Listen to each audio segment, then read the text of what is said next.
আসসালামু আলাইকুম। Welcome back to my channel. সবাই কেমন আছেন? আল্লাহর রহমতে আমি অনেক ভালো আছি। এই তো আমি হঠাৎ করে একটা প্লেস চেঞ্জ করলাম। এক জায়গা থেকে আরেক জায়গায় আসলাম। যদিও এটা অনেক আগের ভিডিও ছিল। এটা হচ্ছে আমার এক মামার বাসা। উনি আমার আপন মামা নয়। আমার কোনো আপন মামা নেই। কিন্তু আমার আপন মামার চাইতেও অনেক বেশি আমাদেরকে আদর করেন। আলহামদুলিল্লাহ, আলহামদুলিল্লাহ। উনার মতো একটা মামা পাওয়াটা আসলে অনেক ভাগ্যের একটা বিষয়। শুধু উনার মতো মামা না, উনার ওয়াইফ, উনার সন্তানাদি, উনার ছেলের বউ, আলহামদুলিল্লাহ সবাই অনেক ভালো। তো ওনাদের বাসা ফরিদপুর গিয়েছিলাম আমি। তো আমি, আমার হাসব্যান্ড, আমার বেবিরা সবাই আমরা গিয়েছিলাম। ওইখানে আমরা ছিলাম ২ দিন।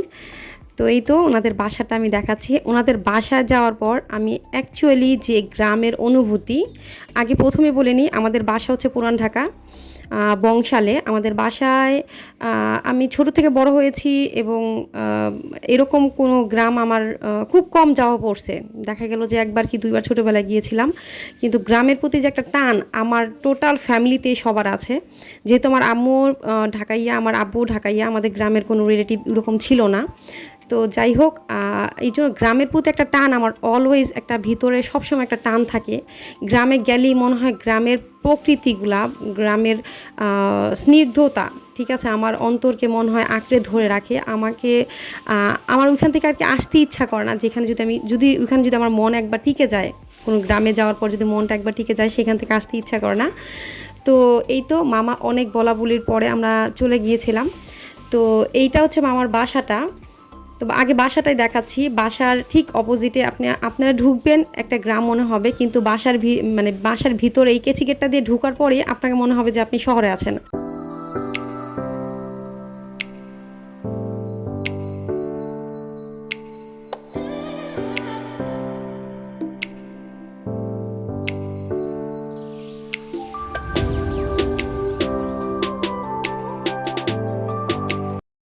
শহরের যে সকল এমেনিটিসগুলো আছে, তার মানে শহরের যে সুযোগ সুবিধাগুলো আছে, সেগুলো হচ্ছে আপনি সম্পূর্ণ এই কেচি গেটের ভিতরে পাবেন, বাড়িটার ভিতরে। আর কেচি গেটটা থেকে বের হলেই আপনি একটা গ্রামের একটা স্নিগ্ধ গন্ধ, ঠিক আছে, আমি বলবো আপনি যে ঘ্রাণ, সেখানকার গ্রামের যে কাঁচা মাটির একটা ঘ্রাণ, সেখানকার যে একটা লাকড়িচুড়ার একটা ঘ্রাণ, সবুজ পাতার একটা ঘ্রাণ, গাছের একটা ঘ্রাণ, এইগুলা আপনাকে এতটাই মুগ্ধ করবে। আর এই বাসাটা, মামার বাসা, এটা হচ্ছে গ্যারেজ, ঠিক আছে। এই বাসাটার ভিতরে আপনি যখন ঢুকবেন, আপনার মনে হবে না যে আপনি গ্রামে আসছেন। আবার যখন বাসাটা থেকে বের হবেন, আপনার মনে হবে যে আপনি খুব সুন্দর একটা গ্রামে আসছেন। মানে আমি বুঝাইতে পারতেছি না আপনাদেরকে। আপনারা যদি কেউ না যেয়ে থাকেন তাহলে বুঝতে পারবেন না। আলহামদুলিল্লাহ। আর মামা, মামি, কাজিনস, 2টা ভাই আছে তারা, আমার 2টা মামাতো ভাই। মানে কি বলবো, আর তারা এতটাই আন্তরিক। মামাতো ভাইয়ের ওয়াইফ, ওই মানে ওরা সবাই অনেক অনেক অনেক আন্তরিক। আমার মনেই হয় নাই যে আমি অন্য কোথাও ঘুরতে গিয়েছিলাম। আমার মনে হয়েছে যে আমি নিজের বাড়িতে, নিজের বাবার বাড়িতে গেলে যেরকম আদর আপ্যায়ন পায় মানুষ, সেই রকম। বরঞ্চ দেখা গেছে যে আমার বাবা থাকলে, আমার বাবা নাই কিন্তু আমার বাবা থাকলে ঠিক যেরকমটি আদর করতো, আমার মামা আমাকে ঠিক সেম ওয়েতে আমাকে আদর করছে। তো যাই হোক, ইনি কিন্তু আমার আপন মামা নন। আমার আপনের চাইতেও অনেক অনেক বড় একটা সম্পর্ক ওনার সঙ্গে আমার। আলহামদুলিল্লাহ, আমার মামার টোটাল ফ্যামিলিকে যাতে আল্লাহ উত্তম যাজা দান করেন। তারা অনেক ভালো মনের মানুষ। তো এই যে এই পাশে হচ্ছে মামার রিলেটিভ, এগুলো হচ্ছে সবই ওনাদের রিলেটিভ, মামা মামিদের রিলেটিভ এগুলা। যে বাসাগুলো আপনারা দেখতে পাচ্ছেন এই পাশে, তারপরে ওই পাশে, এবং এতটা সুন্দর সামনে দোলনা দেওয়া আছে। এবং দেখা যায় কি সবাই খুব আন্তরিক, ঠিক আছে। এখানে আমাদের শহরের মতো এরকম না যে পাশের ফ্ল্যাটে কি হচ্ছে আমরা এই ফ্ল্যাট থেকে বলতে পারতেছি না। এখানে একজন আরেকজনের খুব সুন্দর খবর রাখে। কেউ অসুস্থ হলে যে দেখা করে, কথা বলে, ঠিক আছে। আসলে আপনি যদি একটা মানুষের আসল পরিচয় জানতে চান, তাহলে আপনাকে অবশ্যই গ্রামে যেতে হবে। আমি নিজে ঢাকায় বড় হয়ে এতটুকু বুঝতে পেরেছি যে ঢাকা আর গ্রামের মধ্যে, গ্রামের লোকজনগুলা প্রচণ্ড সহজ সরল হয় এবং ওনারা খুব ভালো হয়। আমি ওখানে যে দুদিন ছিলাম এই দুদিন আমি বাসার ভিতর তেমন একটা কাটাই নাই, শুধু বাহিরে, দিনের বেলাও বাহিরে কাটাইছি, রাত্রেও আমি দোলনার মধ্যে বসে বসে অনেক রাত অবধি পর্যন্ত, যেহেতু এটা গ্রাম তো ওইখানে সবাই ঘুমিয়ে পড়ে 8টা-9টার মধ্যেই সবাই ঘুম, টোটাল নীরব পরিবেশ। সেইখানে আমি যখন ওইখানে বারবিকিউ পার্টি হয়েছিল, সবাই মিলে বারবিকিউ পার্টি করতেছিল, আমি আমি নিজেকে একা একটু সময় দিয়েছিলাম, এত ভাল লাগে, মানে এত ভাল লাগছে আমি বুঝাইতে পারবো না আপনাদের।